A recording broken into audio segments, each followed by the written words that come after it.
Hi, my name is Sarah and my channel is knottygnome Crafts. You can find me as knottygnome on Instagram. Thank you so much for joining me today for another Friday Sews. If you are unaware, the hashtag Friday Sews was started by Jen of Today in Jen's Sewing Room, and I always link Jen's channel down in the description box below. So in today's video, I do have a work in progress to share with you. And then I have a fabric unboxing that I'm going to do at the end of the video. But before we get started, I am wearing an entirely me-made outfit today. So I am wearing my newly finished Simplicity 9239 shirt jacket that I did a full review on this that I will link up in the cards in case you missed it. I've loved this jacket so much. I think this is the third time that I've worn it since I finished it. I just wear it all the time already. It's a new favorite in my closet. And then underneath I am wearing the Sewaholic Renfrew t-shirt that I made a few years ago. This one I don't love. I've debated several times if I should get rid of it or not, but for now I'm keeping it in my closet. And then on the bottom I am wearing the Fiber Mood Betty trousers in corduroy. So I'll put up a picture so that you can see what the full outfit looks like. Today is my work from home day, so I'm just having a comfortable casual at home outfit. And yeah, let's just get started with the video. So after last week, I told you guys that I was starting to lose some of my Sewjo, and I've been thinking about what I've been feeling lately, and to be honest with you, I think that I might be starting to get into a little bit of a mild depression. There's nothing, like no major events that have triggered anything, like my family is fine, we're all fine. But yeah, I've just been feeling sort of unsettled and maybe a little bit discontent. I have not been officially diagnosed with seasonal affective disorder, but I do definitely feel like when it starts to get really dark out that my moods do change with the seasons. And yeah, I've just been feeling a little bit of sort of almost uneasiness, maybe a little bit of boredom. And I've noticed some patterns with myself where I've gone through before and other times in my life. I've been doing a lot of impulse buying, which is really not a great sign. But yeah, so I think like maybe that's kind of what's wrong with me, or I don't want to say there's something wrong with me, but just that's kind of what I'm going through, and that's sort of why my Sewjo just isn't where it normally is. And I know that like, you know, you guys can handle, you know, negative times in your life however you want to, but for me personally, how I feel is that I need to keep crafting, I need to keep creating and using my creativity, because if I quit sewing or if I quit crafting, then that would just make it even worse. I kind of need my crafting projects to give me something to focus on. Even like, I don't even really care about production level, like what I'm making. I just need to be doing something, because I feel like that sense of malaise, that sense of uneasiness would be even worse if I didn't have crafting in my life. So that's kind of what's going on with me in my life right now, but I will go ahead and talk about one of the projects that I'm working on. So part of the way that I've been dealing with this is that I've done something that I almost never do, which is I cut out a bunch of projects all at once. Basically, the backstory of this is that I had 3 different colors of a cotton double gauze fabric that I had purchased over the summer, and I meant to sew them up for the fall because they're all autumnal colors, and then I promptly forgot about them, and now fall is almost over, we're heading into winter. And I was thinking to myself, I really want to get those fabrics sewn up because otherwise they're just going to sit in my stash until for another year. So because I just haven't really felt like sewing, I went ahead and just cut out 4 different tops out of these 3 fabrics. And then I started sewing on one of them, which is what I will share with you. I'm going to go ahead and just leave the other 3 until whenever I actually get to sewing them, so you might not hear about them until next week or even the week after. But for now, I'm just going to share the project that I'm actually making. So that is the Closet Core Kalle shirt. Now, interestingly enough, this project is actually the final garment that I cut out. And that is because, as I said, I had 3 fabrics in 3 different colors, and then when I finished cutting out my 3 tops out of those fabrics, I had around a half to 5/8 of a yard left of each of the 3 fabrics. So I used those leftovers to cut out a color blocked Kalle shirt. So let me just show it to you. It's not finished yet. Here's what I have.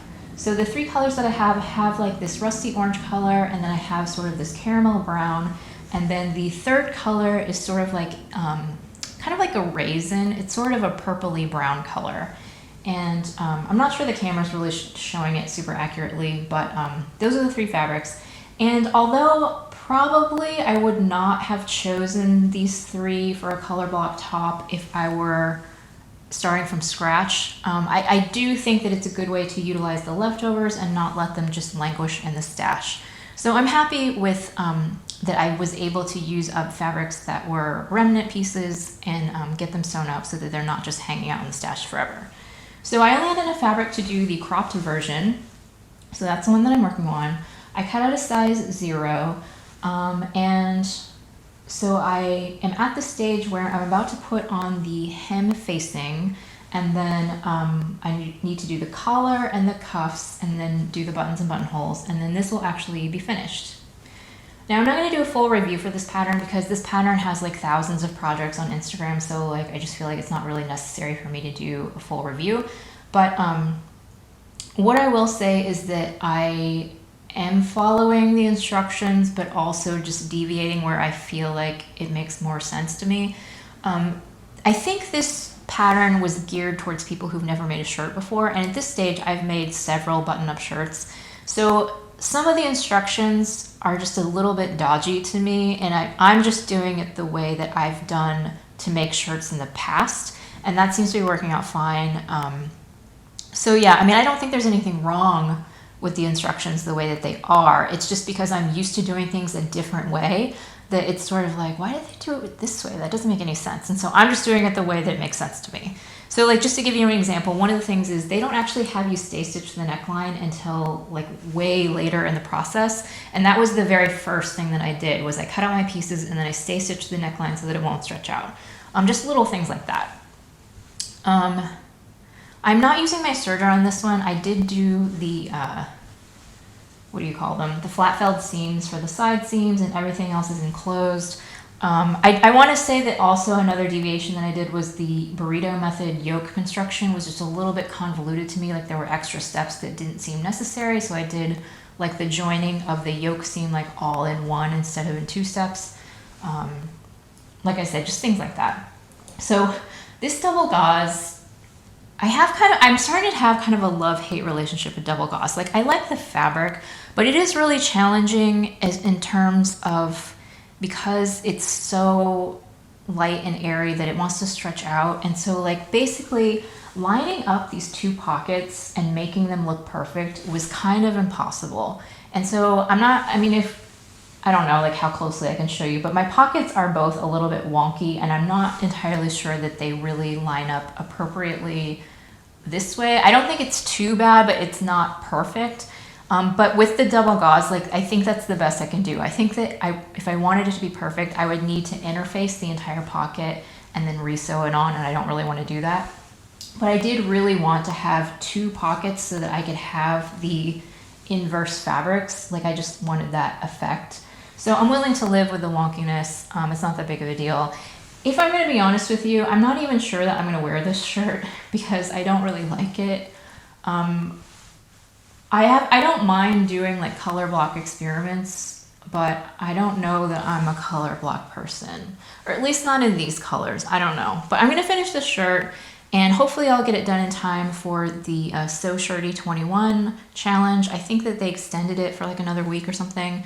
So I think I should be able to finish it by then to enter it into that challenge. And then I'm going to wait for my final verdict to decide if I like this or not when it's actually finished.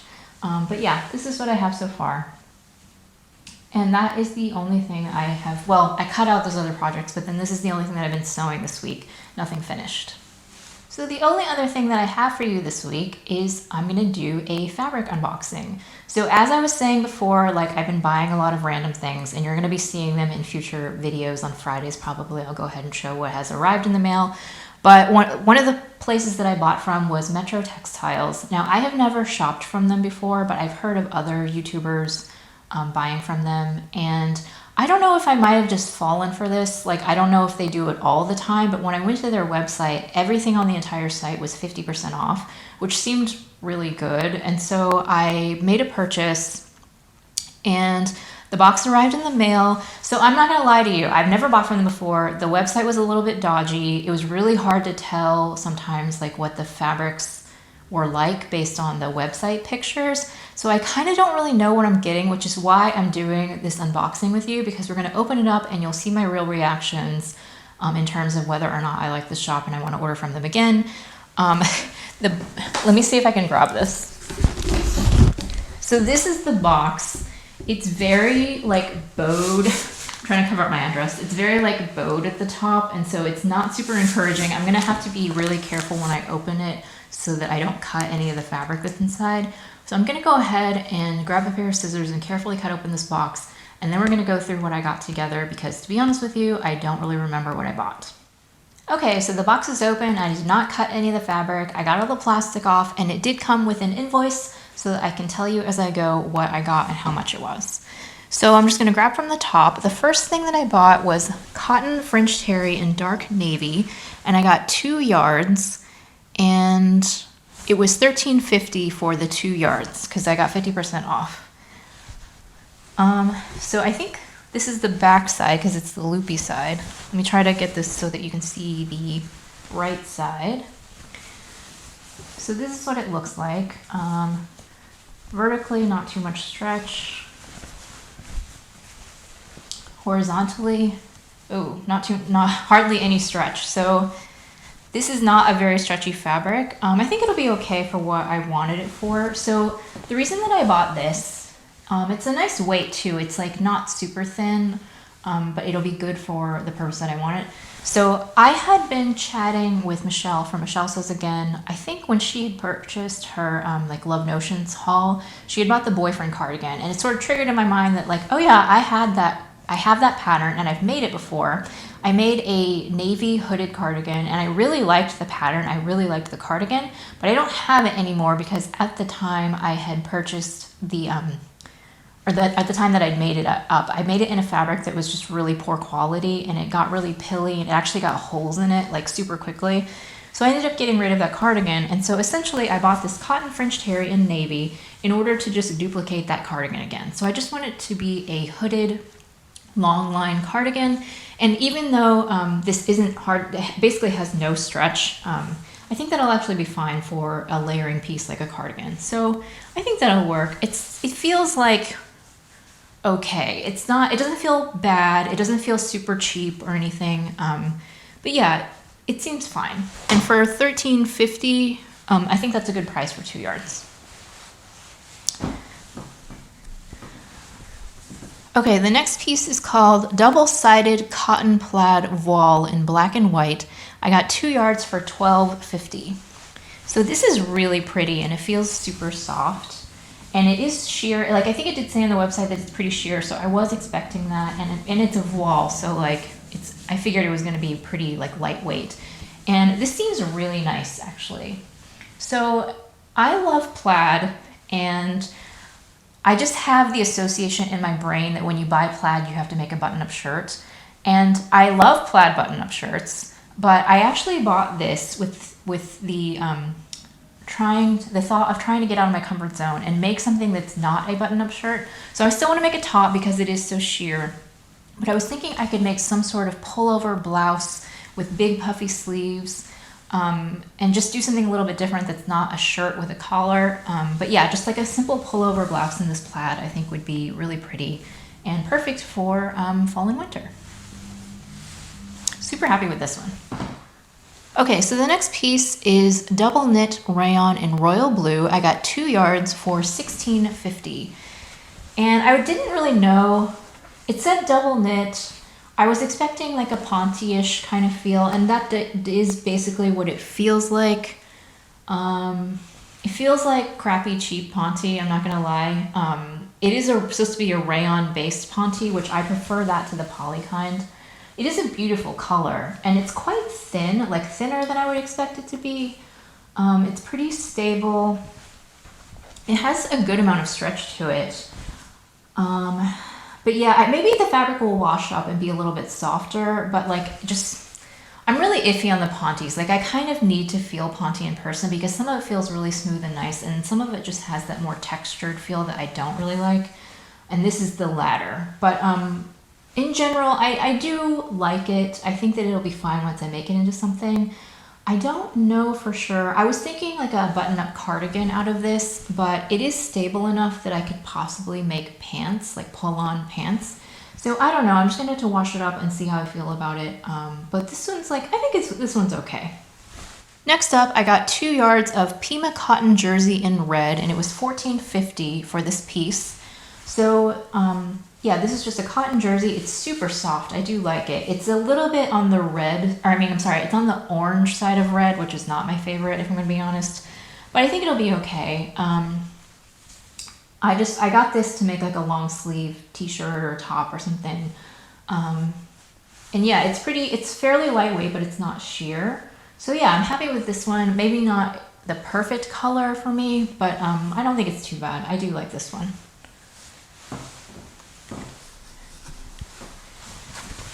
Now this one's really interesting. It's called Cotton Textured Plaid in Gray on Gray, and it was $16.50 for 2 yards.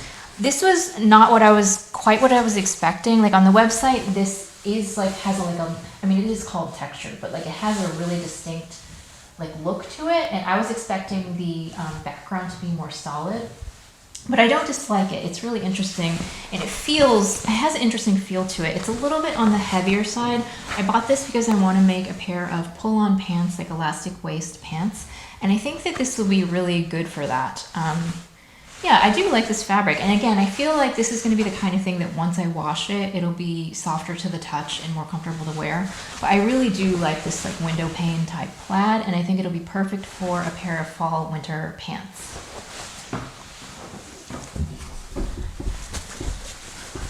Then the final piece that I got is Italian cotton shirting in white. It was 2 yards for $14.50. And the reason I bought this is because oddly enough, I do not own a white button-up shirt. If you guys have watched my channel, then you'll know how much I love white. I basically have white everything, and so it's very weird to me that I don't own a white button-up shirt. So I got this fabric to make one. And this feels pretty nice. It's basically what I would expect. It's not like super bright white. It's a little bit more of a softer white, which is okay. I'm not against that. It's definitely not cream or anything. It's just not a bright white, I would say. And yeah, I think this is nice. It doesn't look like too sheer or anything. I think it'll be perfect for a shirt. And I actually have plans to make several different types of white shirts, but I think probably for this one, I'm thinking that I'm going to do a more like fitted, like princess seam shirt that I can wear under pinafore dresses and just with some of my like wider leg pants, because I think the fitted top is going to look better than an oversized shirt. I do also want to make a white oversized shirt, but out of something more drapey. So yeah, I think this is going to work great for what I wanted it for. And again, it feels like another thing that once I get it washed up, it'll be softer. And yeah, really happy with this. So overall, I have to say that I'm pretty satisfied with Metro Textiles. Not everything seemed great, but I think that it all seemed okay. There was nothing that I was like, oh, this is crap, I don't want to use this at all. There was just a little bit of some surprises. It was different from what I was expecting. Overall, with shipping, I paid $106 and I got 6 different fabrics at 2 yards each. So I thought that was actually pretty good. And yeah, I mean, I'm gonna wash these up and sew some of them and see how I feel about it. But at this point, like I think I would buy from Metro Textiles again. Let me know in the comments below if you've ever shopped from Metro Textiles and if you've had good experiences or how you feel about it. I think that if you go to the website and you see what it's like, you'll kind of understand my hesitation if you have not already been there. But yeah, pretty happy with what I got. So that's all I have for you today. Thank you so much for joining me. I appreciate that you take time out of your day to watch my videos. And if you like this, I hope that you will hit the thumbs up button and subscribe to my channel. I'll see you again next time.